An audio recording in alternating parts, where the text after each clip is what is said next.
Okay, be honest with me. How many times have you gone to a family celebration, a Sunday feast, or even a church event and left feeling like you spent way too much money? You know, the kind of money that disappears before you even pay your rent or save for the future. Look, if that's you, don't worry. You're not alone. Here's the thing. For Pacific Islanders, our culture is amazing. Strong family ties, celebrations, community. But those same traditions can quietly eat away at your finances. And today, I'm going to break down the 3 hidden expenses that are destroying your wealth in your 20s, and more importantly, what you can do about them. My name is Patrick, and I spend way too much time thinking about how young Pacific Islanders lose money without realizing it. If you've ever felt like no matter how much you make, you're still broke at the end of the month, this video is for you. And hey, make sure you hit that subscribe button and give this video a thumbs up if this helps you out, because the strategies I'm about to share could literally change the financial trajectory of your 20s. Here's what most people don't realize. Giving to family and community is beautiful, but it's also the #1 hidden expense for young Pacific Islanders. From birthday gifts, church donations, funeral contributions to family trips, this can quietly drain thousands each year. Let's break it down with real numbers. Monthly family contributions, $100. Special occasions, $500 annually. Community events or church, $50 per month.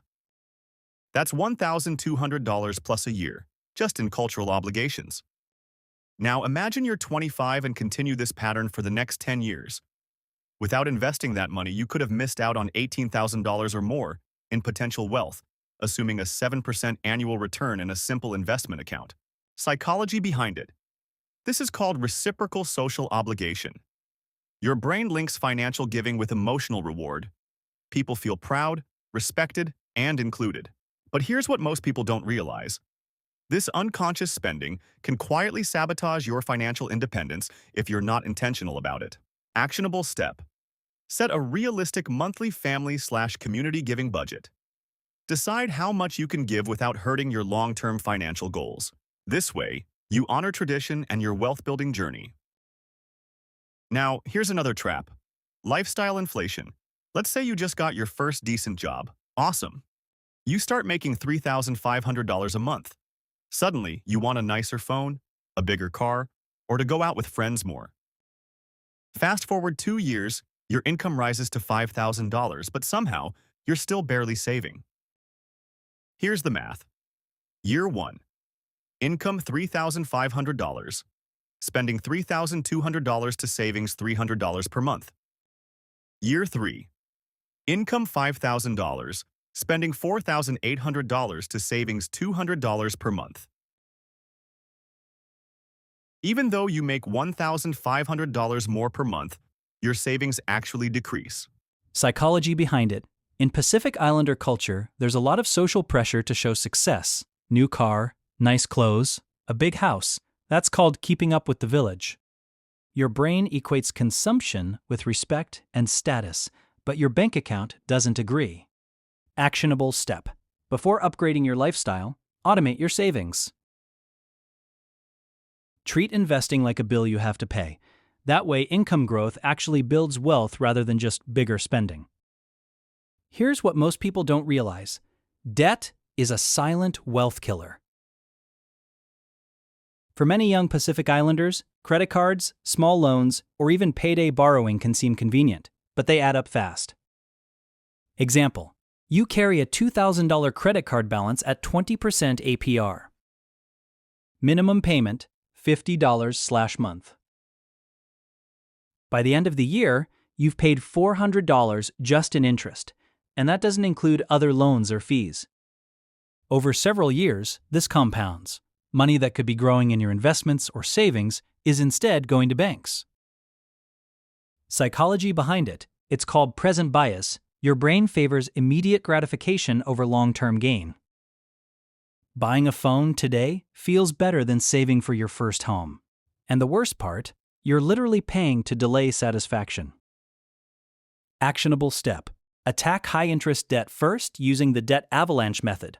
Highest interest rate first while keeping minimums on the rest. Start small, be consistent, and you'll watch your financial freedom grow faster than you imagined. Here's the reality. These 3 hidden expenses, family obligations, lifestyle inflation, and debt, are quietly eating your wealth in your 20s. And here's what most people don't realize. These aren't mistakes of ignorance. They're cultural norms, habits, and social pressures. But that also means with awareness, you have massive power to change your trajectory. Imagine starting your 20s, contributing wisely to your community, avoiding lifestyle traps, and paying down debt strategically.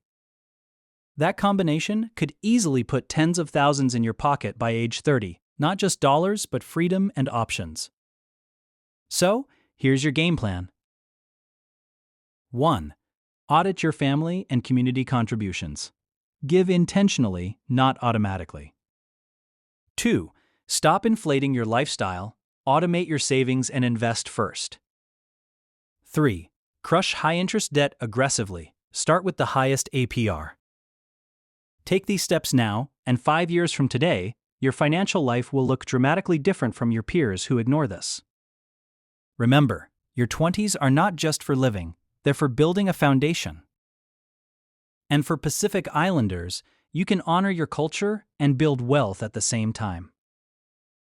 If this video helped you, hit that thumbs up, subscribe, and share it with a friend in your village who's still stuck in hidden expense traps.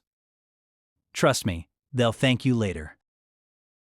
Now go take control of your financial future, and I'll see you in the next video.